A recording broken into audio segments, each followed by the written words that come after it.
Again, my name is Tawanda Clark Edgar. I'm the Chief Program Officer here at Gwen's Girls. And what that means is that I provide leadership and oversight for all of the programs here. The Prevention and Intervention Program, See the Best in Me, for CSEC, Commercial Sexual Exploitation of Children, is one of the programs that does fall under my leadership. One of the things that I'd like you to know is that we embrace this work through our professional and our lived expertise. So we have a very unique lens that we'll be sharing with you today. We have a lot of success stories as it relates to the girls that we work with and the environment in which we work in. So we really are embracing this work from a strength-based perspective. Again, if you are coming in, please let us know who you are, and I'll let the rest of the team start to introduce themselves. Absolutely. Thank you, Ms. Tawanda, and welcome everyone to this Fireside chat. We're going to have fun, we're going to communicate, we're going to converse with each other, and we're going to have a true Fireside chat today. So my name is Brittany Brown, and I am the Young Adult Program Supervisor at Gwen's Girls, and I oversee the See the Best in Me program, and I also oversee the BAGALA, Black Girls Advocacy, Leadership and Alliance. And you guys got to see 3 of our young ladies the other day talking to the senators. So you got to see the best of the best. All the girls at Gwen's Girls are the best, but you got to see some of 3 of our youth leaders here that came this summer talking to the senators. So you're going to see more of those young ladies throughout the day in the programming, but I'm going to turn it over to Ms. Corey so that she can introduce herself as well. Hello, everyone. My name is Corey Moreland, and I am a part of the See the Best in Me program. I am a family and youth advocate. Hello, everyone. My name is Tatiana Williams. I am a part of the See the Best in Me team over at Gwen's Girls, and I am also a family and youth advocate.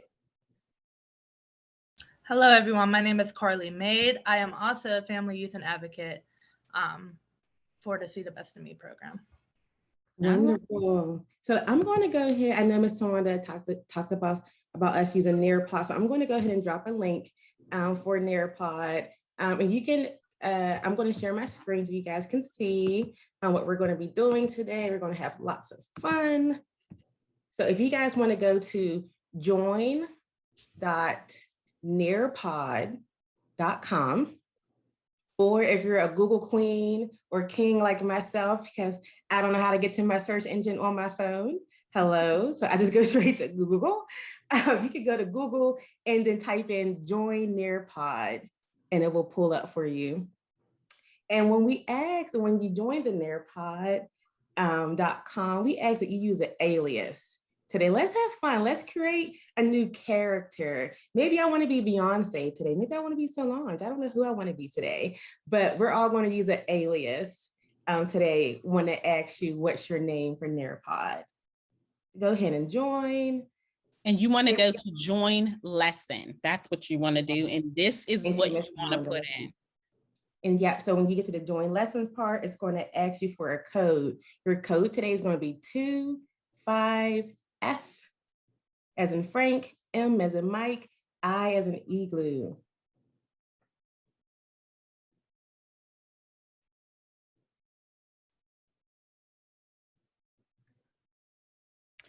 So I like to say that the reason we like to use alias too is I'm one of the ones on the team that never gets the correct answers. I always come in behind. And so if I use an alias, nobody knows that.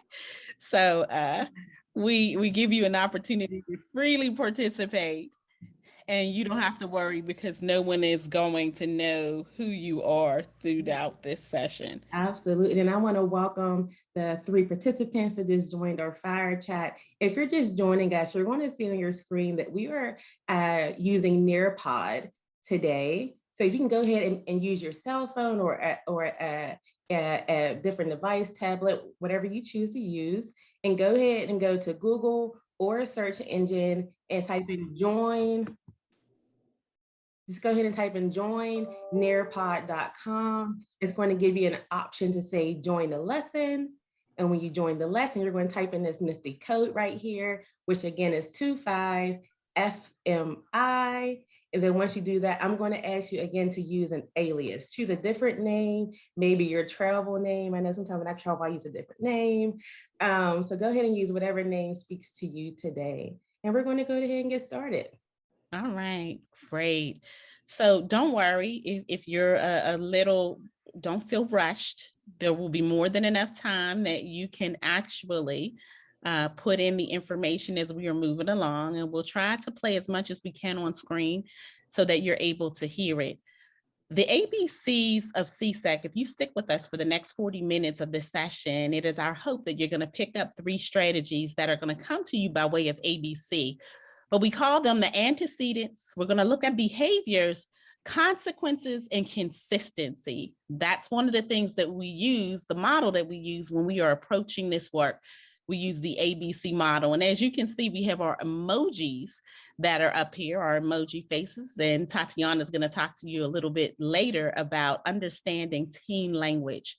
So we're going to look at this work from the framework of antecedents, behaviors, and consequences. And you heard me say before that we embrace this work through both our professional as well as our lived expertise. And so we're going to go ahead and continue to move on. You should be able to see this on the screen as well as on your phone. Your phone will be moving just as we're moving the screen along. And I know if you've not done this before, it's pretty cool. So what I wanted to mention, sorry, that even if you join late or maybe somehow you get kicked out, the code will always be located in the left-hand side, so you can always rejoin us. Absolutely. Thank you for sharing us. What you can expect from us today is that we will certainly have a lot of fun. So that's why we're using a Nearpod game. We want to make sure that you are interacting and you enjoy it. You're enjoying us. So we will have fun. And you can keep moving it along, Brittany. We are going to have solutions to some challenging behaviors. What we really believe is that we want to help teens heal through some of the behaviors that they go through as it relates to commercial sexual exploitation of children. What we're really talking about is a history of our young people being grounded in trauma. We're going to use games to kind of bring light to this. And again, everything that we offer in this session from top to bottom, you're welcome to take, you're welcome to steal as you go back to your organizations. But we really want to focus on how can we gather strategies to change and support our young people through their behavior. So let's move on and let's say that this session is our session together. And again, this is a fireside chat, so this is not going to be us lecturing. We need to have some group agreements. How do you want this session to go? And you can put that right into your device. You can type that right in. What type of group agreements would you like to see for this session? And I see that we have some additional people that are coming in. All right, step up and step back. And so that is an old familiar saying at Gwen's Girls.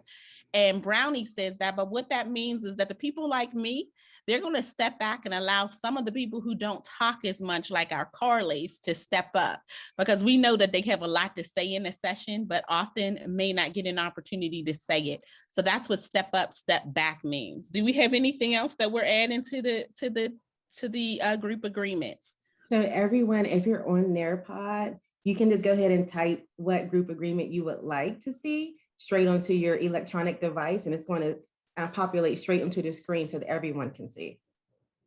And we'll give you just a few seconds to do that. So Beautiful says, share your experience. So if you have experience with the work, we're going to be asking you the phenomenal things that you're doing at your organization. Share those experiences. And we'll give you, okay. And then one person speak at a time. So we like to say with that, one mic. So we will certainly give you an opportunity to speak, but we would like for you to use one mic at a time. And I want to just pause for a minute, and I want to look in the chat section to see if we're okay. Is everybody kind of moving along with the Nearpod? Give me a response, either a thumbs up or a yes in the chat. Let me know if you're moving with us in Nearpod, if you're there yet. And I'll just look for the yeses before we move any further. All right, Jaquela says yes. Benjamin, yes. All right, great. So we have 2 people so far that are working with us. I'm going to say that you want to go to nearpod.com. The code that's in the left corner, 25FMI. I'm going to ask that you put that in there. Be open-minded is another one of our group agreements. Thank you for saying that. Be open-minded. All right, so we have so far 4 group agreements. And if you're not able to work your Nearpod, it certainly took me a while to do it. If you're not able to work your Nearpod, you're certainly welcome to unmic yourself if there's something that you'd like to say, and you can say that, or you can put it right in the chat. If I don't hear from anyone, I'm going to assume that these are the group agreements that we're going to go with, and I am going to say going once, going twice. All right, 3 times. These are our group agreements.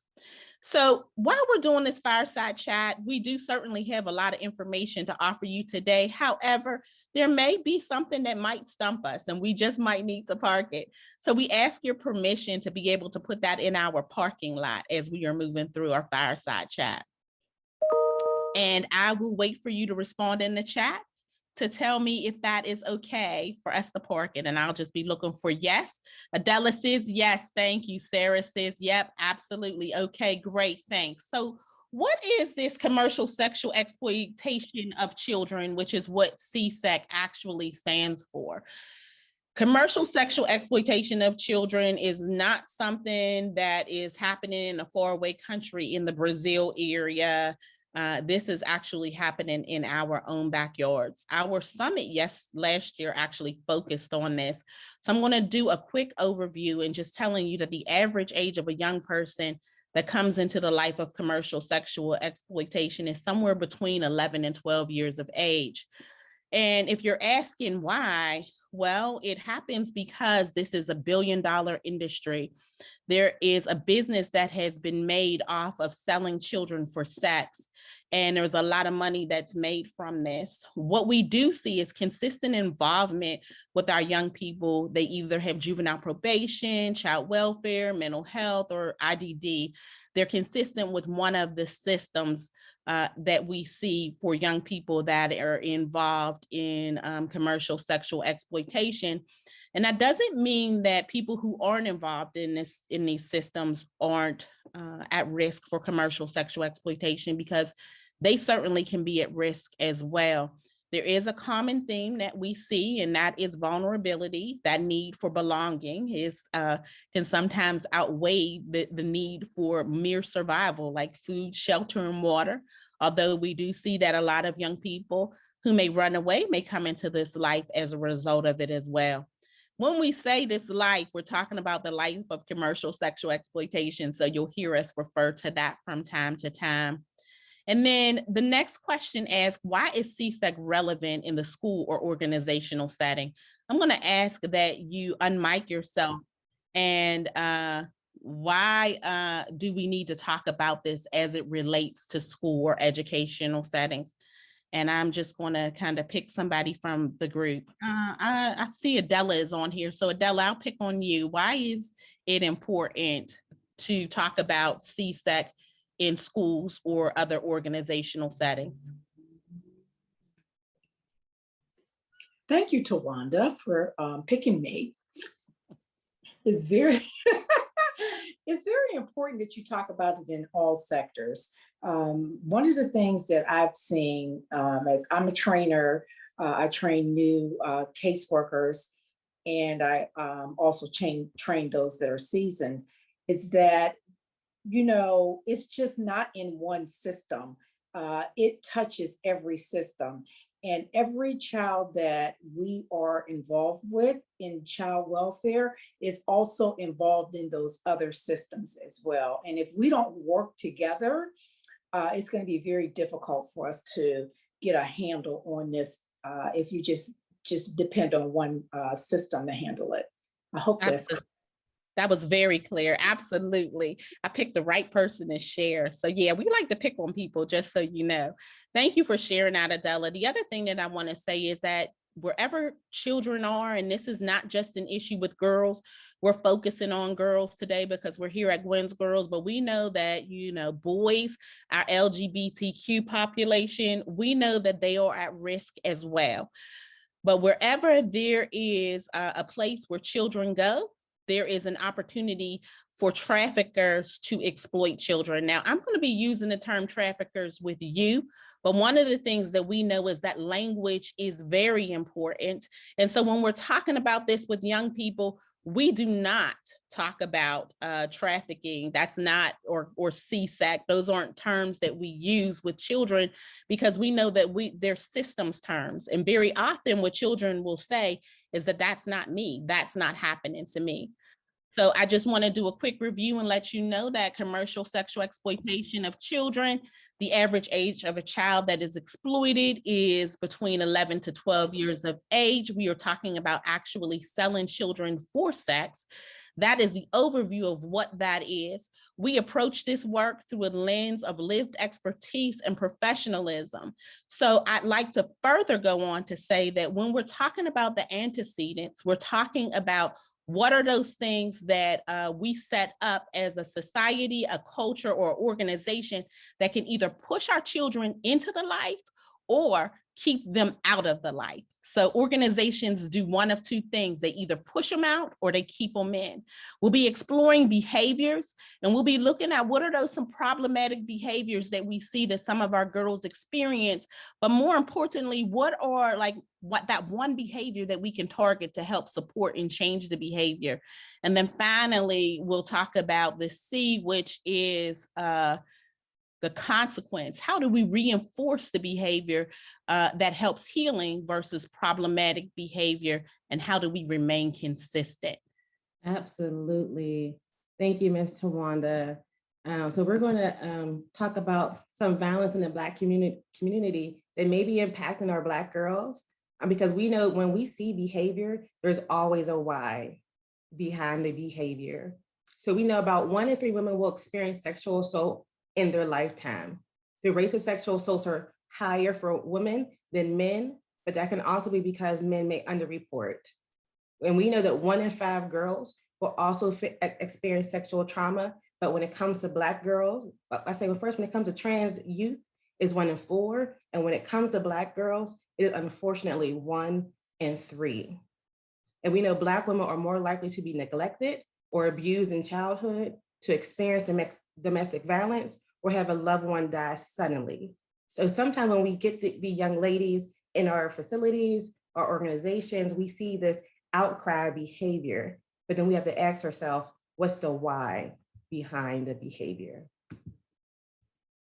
So today we're talking about the ABC model. And the ABC model is a tool that we hope that you can put in your toolkit to use in your professional life, as well as your personal life. So the ABC model, the antecedent behavior and consequence model, is a tool that helps people examine behaviors like we just talked about that can change, the triggers behind the behaviors, and the impact of those behaviors on negative or maladaptive patterns. So we're going to take a little moment. I know it was kind of heavy hearing the different statistics, talking about CSEC, and we're going to kind of take a little pause. We're going to ask you to get involved with the Neurapod, and we're going to ask you, what kind of student were you? And I'm sure by the way I'm talking, you guys can probably guess I was a very talkative child in school. So we're going to ask everyone to take a moment. If you look at your Neurapod, it's going to say poll, and it's going to give you an option to answer, what kind of student were you? Were you talkative? Were you a teacher's pet, hard worker? Did you stay out of trouble? That wasn't me. Overactive. So just take a second. It's going to give you a few different answers to choose from, and then hit submit. And then we're going to see what kind of classroom will we have been in high school had everyone in this room been in the same classroom. So I'm going to give you about 10 more seconds.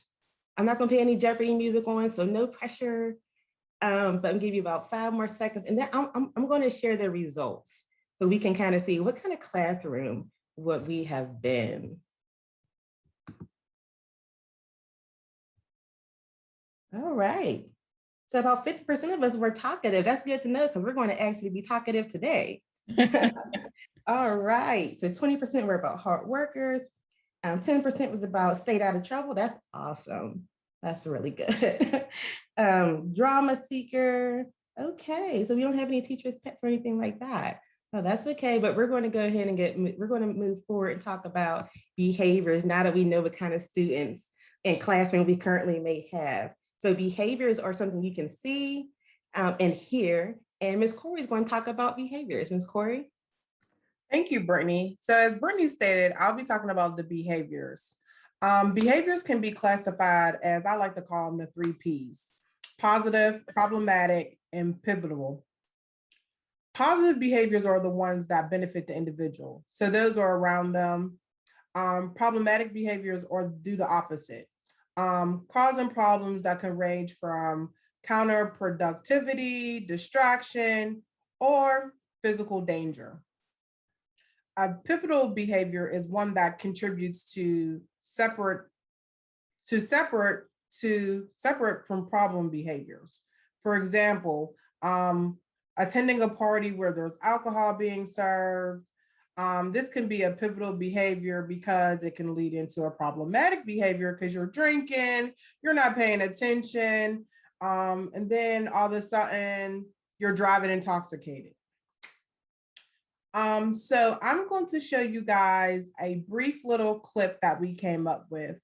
And I want you guys to be paying close attention to see what some behaviors, what some language, what's different things that you guys notice in this video that I'm about to show. All right, and we're going to give you guys full control. So when I change to the next screen, you guys are going to have an option to press play on your device so that you can hear this amazing performance. And although it isn't a reenactment, we know this is something that can happen every day. So you can go ahead and hit play on your device so that you can hear this amazing performance.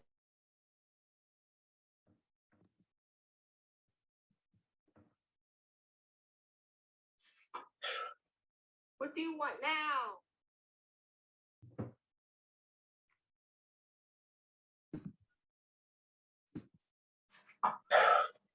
What do you want now? You're on your phone. You're not in uniform. I just don't understand why you feel like you can do as you please. Coming to my classroom, not following the directions. Like, what is your problem? No, I'm not done. You're gonna run a bus. My problem. What's my problem? You don't know where you need to get here. You don't know where you been. You talk about what's my problem. What's your problem talking to me like that? You know what? You can't follow my rules and regulations. Get out of my classroom. And you will be suspended. As you can see, that was our amazing Corey Moreland with her. Oh, stop it, Brittany. So, when most of you guys were watching that video, if you can put in the chat, what are some things that you were feeling? What came to mind? What was some of the language that you heard? If you could just drop some of those in the chat, I'll give you a few seconds to maybe digest what you heard, what you seen. Okay, let's see here. I see that Brittany said doing too much. Okay, yeah, I understand. Well, who was doing too much? Was it the teacher doing too much? Was it the student doing too much? Thank you, Benjamin. You know, part-time job, as you know, I'm a performer. So, you know, very dramatic. So thank you, thank you, thank you. Heard. I don't want to pronounce your name, but I see it. Heard, okay.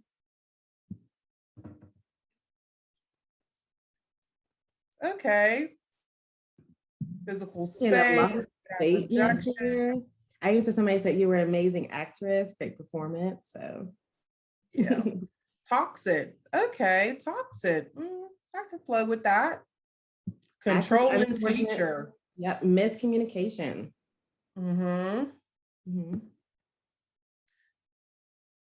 Okay. So do you guys feel like the teacher's approach could have been a little different? Like, what's some things like, you know, if you were a teacher, if you were in that situation, you know, this is a teacher that's frustrated, who's been probably dealing with students all day. What's a better way that the teacher could have handled her? You think her, you know, pulled the student to the side? I agree with that. So a lot of times we get a lot of clap back from our youth because, we do things in front of their peers. So a lot of times, we can get better responses if we pull them to the side. Like just this summer, working with our youth, I noticed that, when we pull our youth to the side and you talk to them and say, hey, this is what I needed you to do. Maybe if the teacher would have said, hey, what's going on? I see you're not, in uniform, if she would have did it, instead of being in front of everyone, you think the student would have reacted a little different? You know what, Miss Corey, I actually seen Adela had her hand raised. I think she has something she wants to say. Adela, you want to come off mic and tell us? Dude, this is so ironic that you all did this scene. I had a conversation with my daughter just yesterday about the scene that you all just did. She's a teacher. She's in the DC school system. And she was explaining to me what happened. And the child kept saying, okay. And for her, she was perceiving it to be something else. And so I had an opportunity to talk with her and say that you don't know what's driving her behavior. And that what I want you to do is to go back and talk to her and leave the door open and see if there is something going on, and that she will tell you. You don't want to ostracize her because she's saying okay.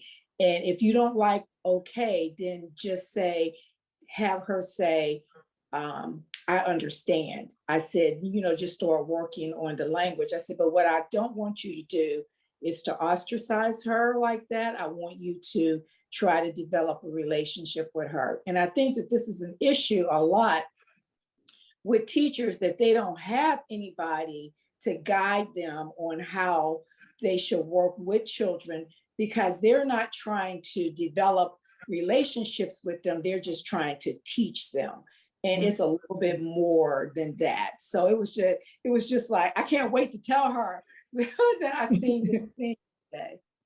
Well, hopefully this is something that is a toolkit, and it is being recorded. Maybe that you and your daughter can have a dialogue about this later. So I'm glad this was something that can be useful to you. And we're going to have some really more great conversations about the antecedents and consequences and in a little bit. So I am resharing my screen. I stopped sharing it for a while because Ms. Adela, I wanted to hear exactly what you wanted to say. I'm going to reshare my screen so you guys can still see that it is on your electronic device. And we're going to talk about antecedents right now. And that is the why before the behavior. And we have Miss Tatiana who's going to come on. We're going to talk about antecedents.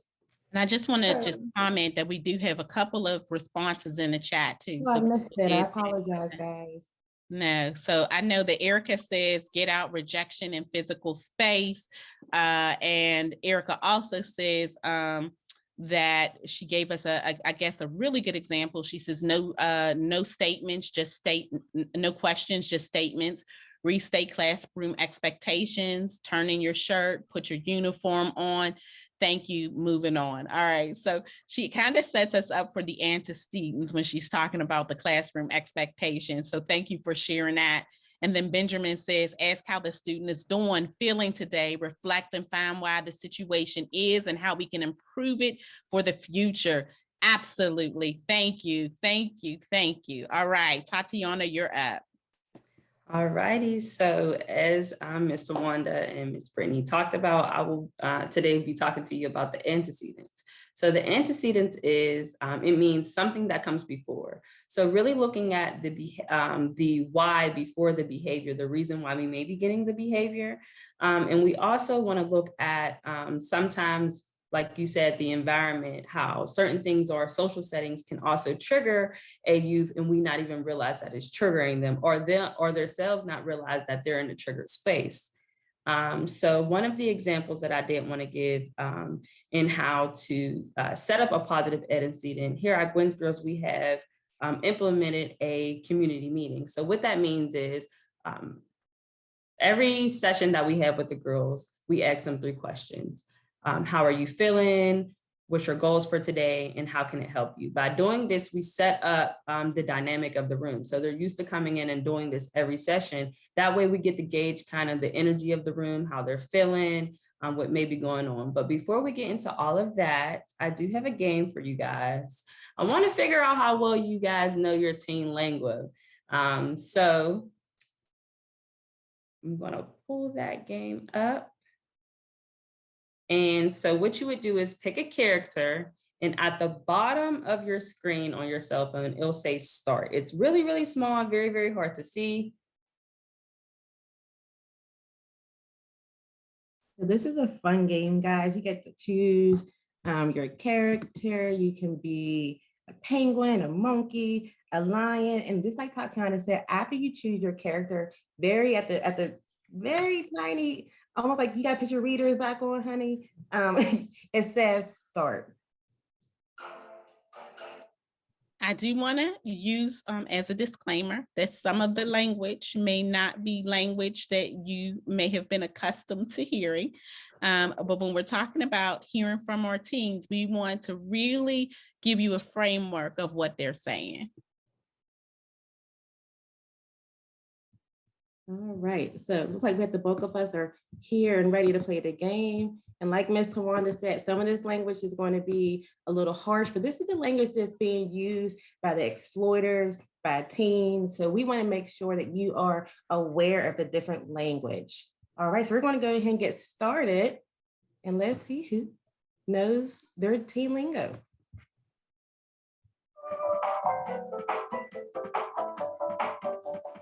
All right, so the first question is, what does BIH mean?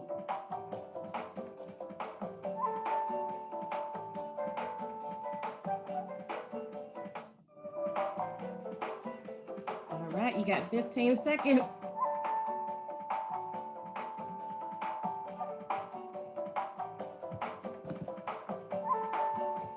What does BIH mean?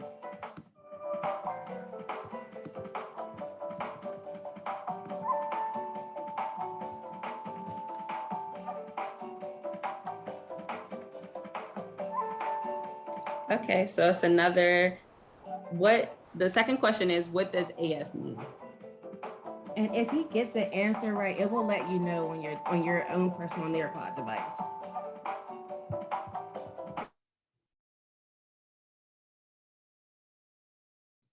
All right, so we have 8 seconds left. What does AF mean? All right, so the third question is, what does bussin' mean? And as the kids will say, it's bussin'. Okay, what does bussin' mean? Is it busted or is it awesome? Bussin'.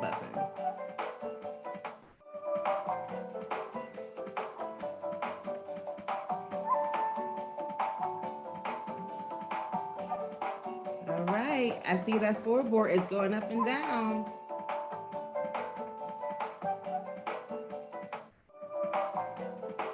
All righty, question 4. What does FBOI mean?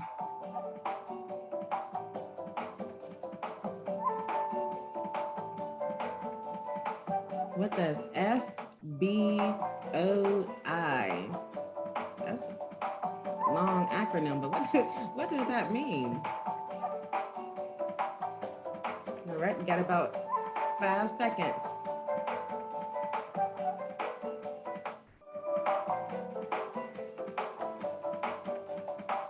All righty, last question. What does gas mean?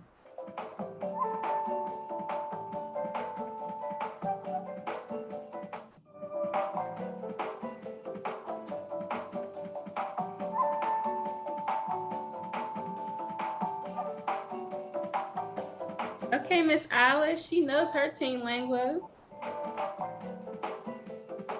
But it looks like Kim is our winner. All right. So that was a really fun game to kind of see, do we know teen lingo? And when you guys maybe by chance see your young person's cell phone, do you know what it means when they say, hey, I got to get some gas? And if they ain't driving, honey, we know it ain't the type of gas that we thinking it is. All right. So the reason why I wanted to play this activity with you guys was so we can really dissect and look at the language that our youth are using, whether that, they're using it with each other, they're using it possibly with their trafficker. We really want to dissect that because we can build connections off of knowing what kind of language they use. So I wanted to ask, what kind of antecedents does your organization have put in place that may benefit you? So for Gwen's Girls, like I said, for the example that I use, we have the community meetings set up to where we can ask how you're feeling, what's your goals for today, and who can help you with that to kind of gauge the energy of the room. So I am going to be looking at the chat to see what antecedents your organization have put in place.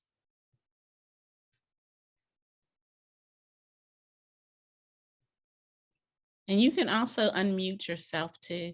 Yeah, that too. All right.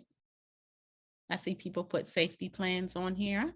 I see some people. We have Jaquela here. We have Lanika on here. What are some of the things that you guys use? What are the antecedents that you guys put in place? I see read at the door. Okay. I see some people even said none at this moment. Okay. Let's see. I see another none here. Screeners, intake questions, safety plans. Okay. All right. So next I'm going to get into a video. Now this video can be triggering. So if you need to get up and walk away, please do so. But I really want you to really look at some of the things, some of the events that happen within the video and how when you have proper antecedents put in place, how those certain events can look a little bit differently. Certainly. And once again, I'm going to give you full control to play the video on your own device. So once the screen switches, it's going to give opportunity to press play. And then we're going to ask you to come back and be ready to have a dialogue after you watch the video.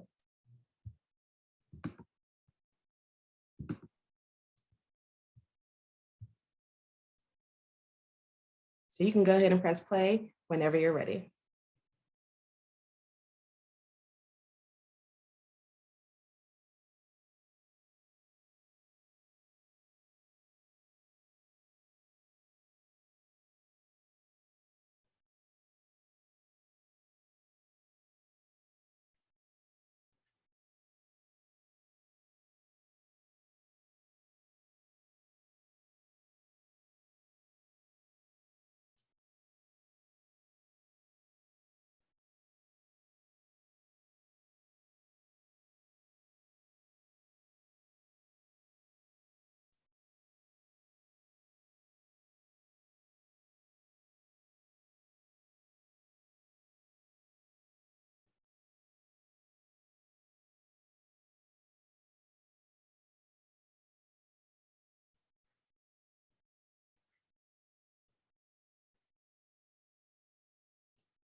Excuse me, is it possible to turn on the audio on the screen that's been shared? Because my video is not playing. Sure, were most people able to hear it? So what we can do is we can start it over again, and at least play maybe half of it. So Yeah, I don't want this inconvenience anyone. I mean, I'm picking up, I'm reading along as it's playing. okay, yes, I think most people, I'm hearing most people weren't able to hear it. So let's start it over again, and we can kind of we can play it. I think it's important enough to at least hear the beginning of it. And I think what we're trying to capture with this video too is that when school systems and organizations push girls out, we push them into the arms of traffickers. And so with the appropriate antecedents, we set girls up for successful behaviors. And so I think this video went viral, but incidents like this can be found throughout America. Can we hear it now? yeah. Criminalization of Black girls in schools disrupts one of the most important factors in their lives: education.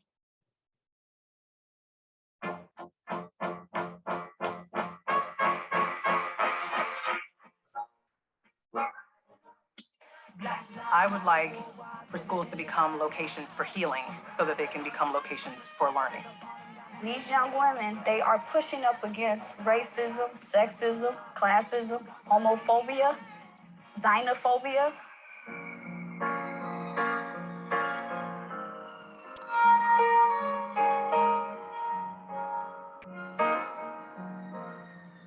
I've asked girls if they felt that teachers were afraid of them. And some girls will say yes, their teachers are afraid of them. And then they laugh, because why would an adult be afraid of a child? And the word of the week is condone. Condone.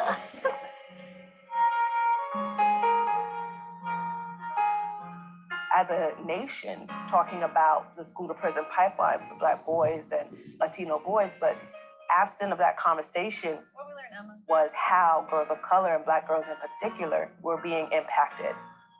What that then did was send the message that what's happening to girls isn't necessarily a crisis. What's crazy is that there are 300 girls in this school. Good majority of girls here are Black, and they go through a lot. And I know they go through a lot because they're Black. They live in America. My teacher got super duper mad and dragged me by the chair, yelled at the other kids to move, and dragged me all the way outside. Oftentimes, I'm gonna say what they don't see is they just refuse to see Black girls as being somebody able to be harmed. My harm can actually be like, come at me and I'm coming for you. I was known for fighting. I had a big mouth. Like, I would just put up a front like I was so angry. But like deep down inside, I was really depressed and I was really sad. We know there's a higher number of assaults against Black girls. They're more likely to be trafficked. They're more likely to be molested. They're more likely to fall into so many different categories that affect their ability to learn. So can we stop it here for the purposes of time? Yeah. All right. And then Tatiana, you can go back to setting up the appropriate antecedents. Okay, so back to what I was saying when I asked you what antecedents does your organization have put in place to where our girls don't feel like this, to where they don't feel unheard, unsafe, or just, picked over and kind of abused. So the top antecedents that we have at Gwen's Girls is peer support. By having peer support, we actually get to build those connections and make those connections with our youth. By doing that, we're building relationship. By building relationship, it allows for our youth to be able to express themselves, whether that be through poems, whether that be through skits, dancing. We've had dances over the summer. We've had dance battles over the summer with our youth. They really, really enjoyed Miss Tawanda doing, her famous poems over the summer. So really building that relationship with them to that, to where that when that behavior starts to happen, that you're able to have that connection with them and kind of figure out why and learn why it's happening. Absolutely. So we're going to go ahead and move forward and talk about consequences. And this is why the ABC part of it is so important, particularly the antecedents, because we know there is no correction without connection. So I'm going to go ahead and reshare my screen again so you guys can hear Ms. Carly talk about consequences. Ms. Carly? Hello, everyone. First, I want to start off by thanking everyone for joining our session today.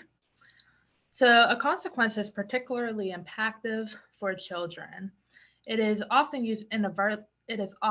inadvertently misused. For instance, if a child is engaging in problematic behavior, such as whining or throwing a tantrum, a lot of times parents might try to give them what they wanted, such as a toy or treat to soothe them. But this action is intended to stop the problematic behavior, but in fact is reinforcing it. The child may learn that if they continue to misbehave or behave long enough, that they're going to end up getting what they want. For this and many other reasons, it is very important for everyone to understand the impact of consequences. With that being said, I would like to start off by asking everyone to participate in the Zoom activity, asking what is the difference between discipline and punishment? And I'll give everybody a moment to answer.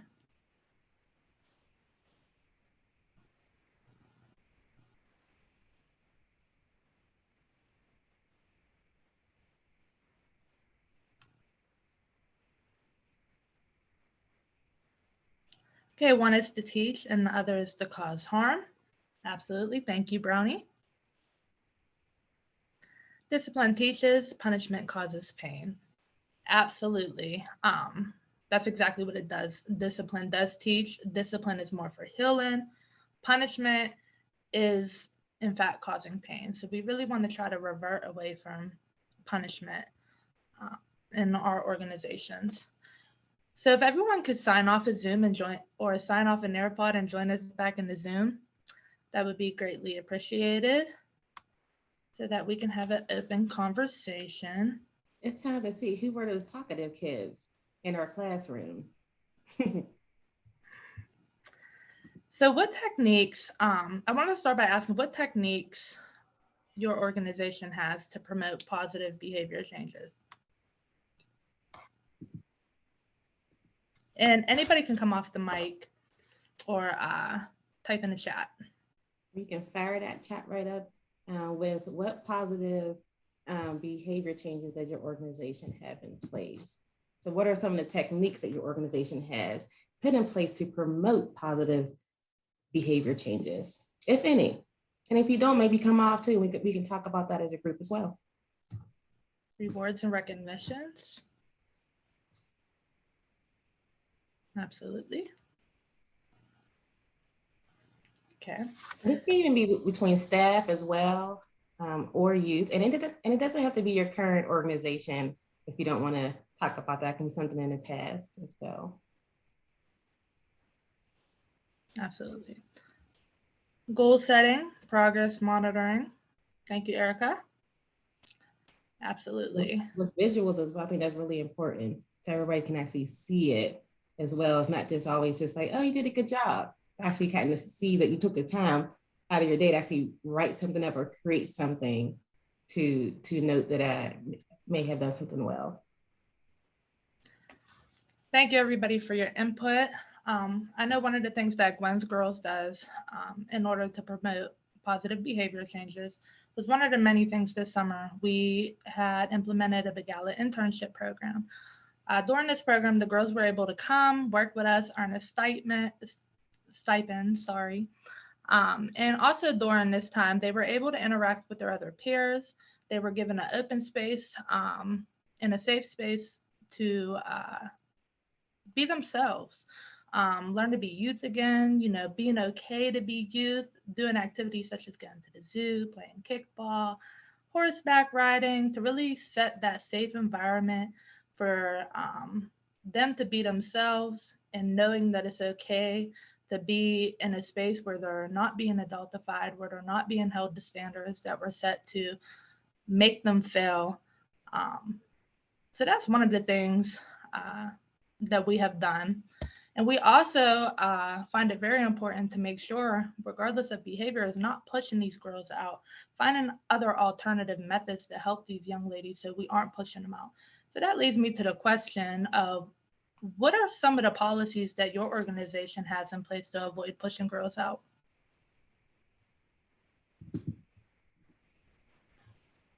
Ask some people who haven't had an opportunity to speak to kind of speak. So I see Adrian is there, Gwendolyn is there, Sister I. We know your work very well, so I'm going to ask you to, chime in, because you have a lot of sisterly love that you give to our girls. So we're going to ask that you share so that people have some resources that they can take back with them.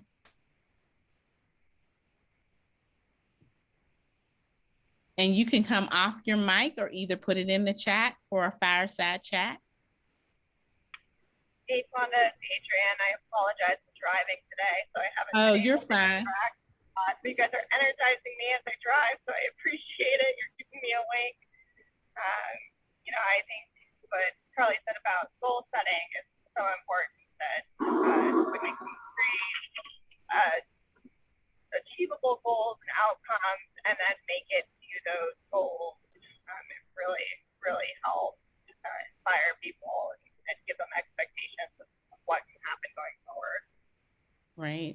And so, Adrienne, thank you for sharing. I want to shout out you too for the U.S. Attorney's Office and the information that you gave us for teen language and understanding teen language. We certainly, that activity lent itself from information that we got from you. So we know you guys are up on your teen lingo. I don't know if you got a chance to participate or not, but we know that you are. So thank you for sharing. Absolutely. These are some of my favorite resources. I couldn't participate while I drove. That's okay. You were here with us in spirit. Anybody else want to talk about what their organization has in place to not push out girls? Benjamin? I'll share. So we don't have it hardwired as policy written, but we try not to push out at all. If anything, we may step to the side. And so if someone needs particular attention because of their behavior that is not conducive to progression with the program or other participants, then we find out what's going on and we try to work with them individually and we encourage and want them to join the rest of the group. But if we need to work with them on the side because they have things that need that personal attention, we do that. So we try not to repeat the sins of other institutions, knowing that we are, supposed to be ailing and helping in those ways that other institutions are violating them. So yeah, that would be my response. Absolutely. Thank you, Benjamin. That's really good to hear that you guys are a healing place and that trying to cause further trauma. Sister I think your camera came on. Was there anything that you would like to add as well? You're on mute. We can't hear you. Oh, she says that her audio isn't working. I know you have such great things to say, but I know that there's a lot of tools you could have added to her toolkit today, so that's okay. She actually put in the chat, Brittany. She says, we draw on the presence of creative and cultural arts sectors to slowly normalize a wide range of community support. Absolutely. Sister I has been very instrumental in starting programs within the Pittsburgh public school system so that our African girls and our African youth have a space in those settings. So thank you. Thank you for sharing that. She added another part. She says, we differentiate the needs of students through religious and cultural competencies as well. Absolutely. Doing great work out there. And it's great to know that we have you as a team member and somebody that we can refer to from time to time. So awesome. Absolutely. And to jump back to the antecedents, that we know that's the why before the behavior. And it's so important to set up those antecedents. And I know some of us say that we didn't have those in our organization. Hopefully today's conversation gets your mind and your will thinking of what antecedents can you put in place at your organization for these young person. And although antecedent starts with the A, we know that we have to be consistent when we do those. And then when we move to behaviors, the things that we are currently the outcry, what we're seeing when they come into the building, those behaviors. And again, it starts with the B, but we know we have to be consistent. And then when we do talk to the young people about their behaviors, when they're in an organization and things like that, you only want to target one behavior at a time to not overwhelm and not to say, pick. Because we know when you start saying one or two things about my behaviors, like, dang, do you like me at all?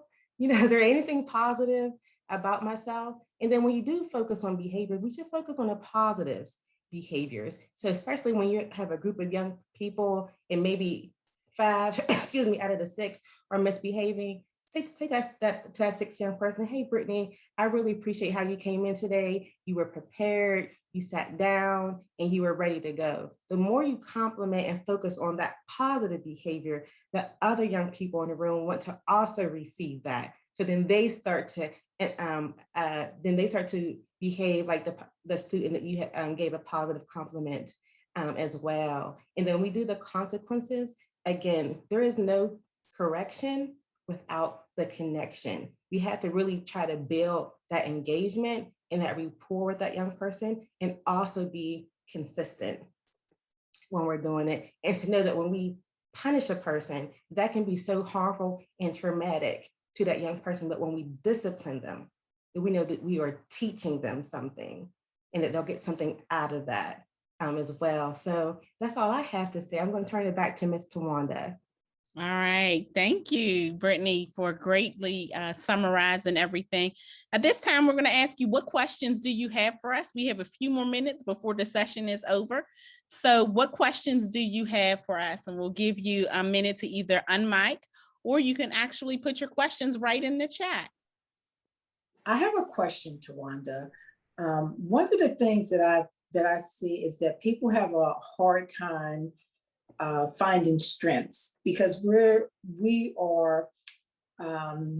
trained to look at the deficits and the issues and concerns, and not necessarily strengths. And so people always have an issue with trying to find a strength. And if you ask somebody about that, they will say that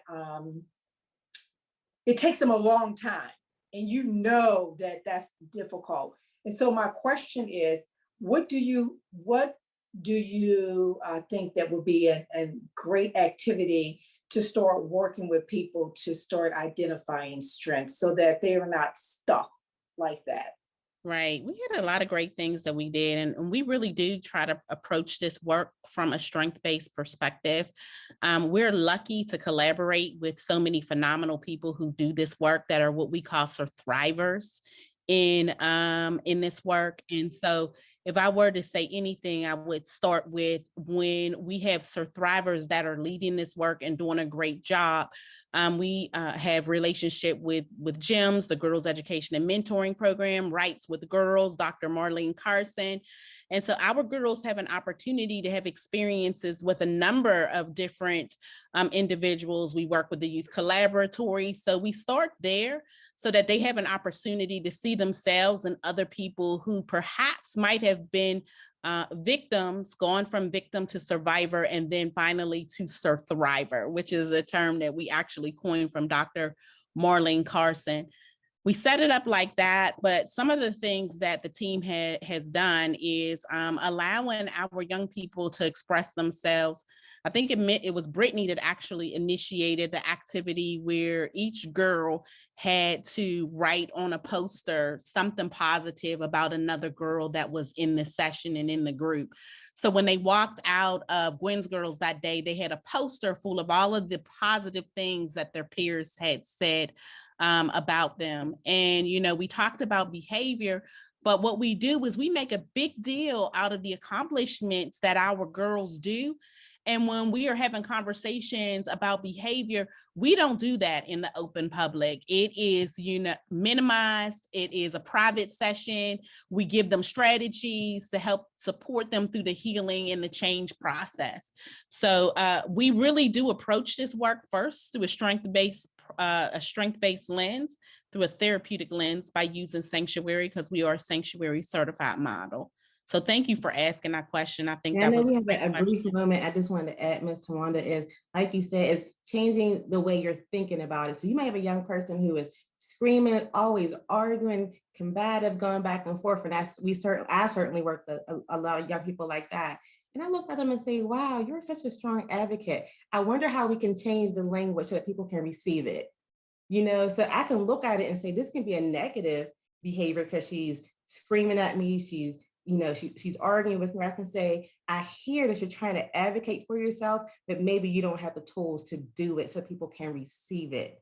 And once I said that to this particular young lady, she said, wow, am I an advocate? I said, yes, you are. Now let's change the language and the tone so people can actually receive it from you. And she's actually a youth advocate today. So I'm really proud of her because she changed that language. But it took me saying, I'm not going to look at you in a negative mindset. I'm going to say, what you're doing is positive, but we just have to tweak it a little bit.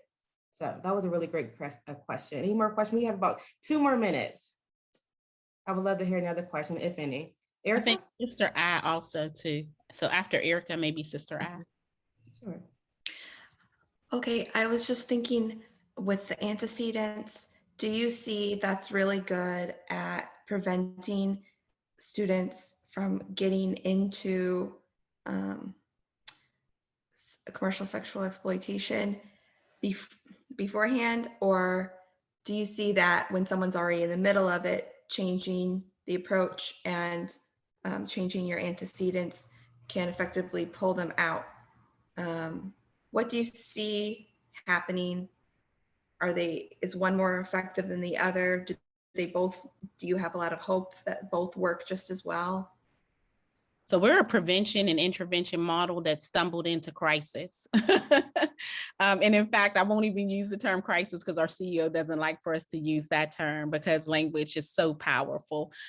What we have found in our intervention and prevention work is that our antecedents definitely help to support girls in not being in the life. For those girls that are already in the life, we don't have a cookie cutter approach for them. They're each addressed individually with their mentor, their needs. And so we set up antecedents based on what their goals are. I think Adrian was the one that talked about goals. So we do something here called pathway plans. And each girl has a plan that they're working on, and they have an advocate that works with them on trying to achieve the goal. So it depends on where we're at in the process. So we definitely set up our programming to have the appropriate antecedents, routines, and rituals in place so that our girls know what to expect and they know that they're supported when they come through our programming. In the event they are already in the life, we do something a little different to support them. Great question, Erica. Any other questions before we close out? All right, so real quickly in the chat, tell us one thing that you can take from today's session back to your organization that you plan to use from the antecedents, behaviors, and consequences of working to prevent or intervene with youth that have been involved in commercial sexual exploitation. And just fire up the chat before we leave. I'm going to ask that you put that in the chat as we are getting ready to close out.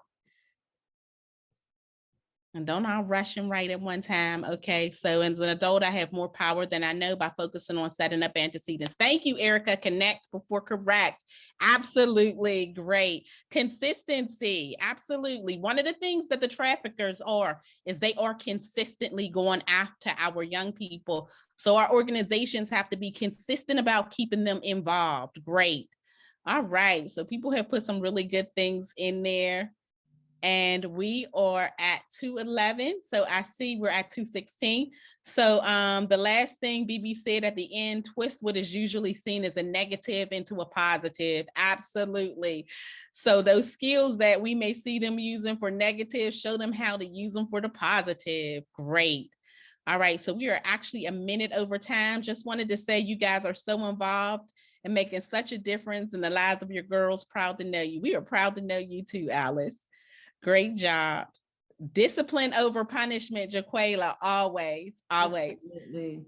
All right, so we're going to close out this session. Thank you so much for joining us today. We appreciate having you here. And you enjoy the rest of your weekend, everyone.